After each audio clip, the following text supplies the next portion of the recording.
హైదరాబాద్లో లాయర్ కాజా మొయినుద్దీన్ దారుణ హత్యకు గురయ్యాడు. మాసప్ ట్యాంక్లో మొయినుద్దీన్ ఇంటి నుంచి బయటకు రాగానే దుండగులు కారుతోటి కొట్టారు. తీవ్ర గాయాల పాలైన మొయినుద్దీన్ ఆసుపత్రిలో చికిత్స పొందుతూ మృతి చెందాడు. పోలీసులు కేసు నమోదు చేసి దర్యాప్తు చేస్తున్నారు. భూ వివాదాలే హత్యకు కారణంగా తెలుస్తుంది. వక్ఫ్ ఆస్తులకు సంబంధించి ముజాహిద్ అలం ఖాన్, మహబూబ్ అలం ఖాన్లతో మొయినుద్దీన్కి వివాదాలు ఉన్నాయి. ఈ వివాదాలే హత్యకు కారణమని పోలీసులు భావిస్తున్నారు.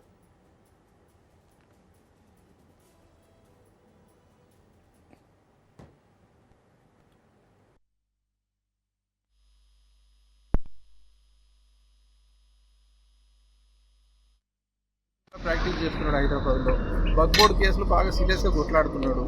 ఆ విషయంలో మలక్పేటలో ఏదో కేసు ఎఫ్ఐఆర్ చేయించాడు క్లయింట్ల తరఫున.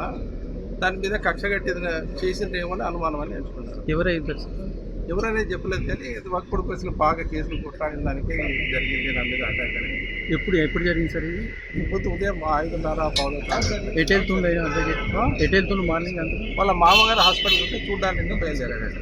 6 గంటలకు వాళ్ళ కొడుకు ఫరాన్ అనే అడ్వకేట్, ఈయన కూడా అడ్వకేటే, కాజా మొయినుద్దీన్ కూడా అడ్వకేటే. 6 గంటలకు ఫోన్ చేసిండు, నాన్నకి యాక్సిడెంట్ అయ్యింది, మహూరి ఎమర్జెన్సీలో ఉన్నాడు రమ్మని.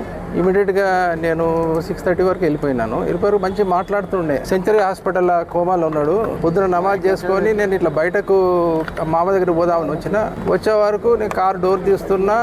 నాకు ఒకటి స్పీడ్ కారు వస్తుంటే నాకు అర్థమైంది నా మీదకి వస్తున్నట్టు. అది ఏదో ప్రీ ప్లాన్ నా మీదకి వచ్చినా ఒక్క సెకండ్లో కొట్టి వెళ్ళిపోయినా. లక్కీగా బయటపడ్డాను. నేను ఫ్రాక్చర్స్ అయ్యింది అవి అని చెప్పిండు. మార్నింగ్ అవి అలా 7:30, 8 o'clock చెప్పిండు. తర్వాత అంటే దేని గురించి అంటే ఏం డౌట్ పడుతున్నావు నువ్వు అంటే, రీసెంట్గా ఒక మలక్పేటలో ఒక క్లయింట్ల తర్వాత ఒక ఎఫ్ఐఆర్ చేయించినట్టు ఒక ఆటోఫిన్ అనే కంపెనీ మీద మగవాళ్ళ కొడుకు అటాక్ ఏదో చేస్తే దాని మీద కొంచెం ఇది ఉండే వాళ్ళ మీద అనుమానం ఉన్నట్టు చెప్పిండు.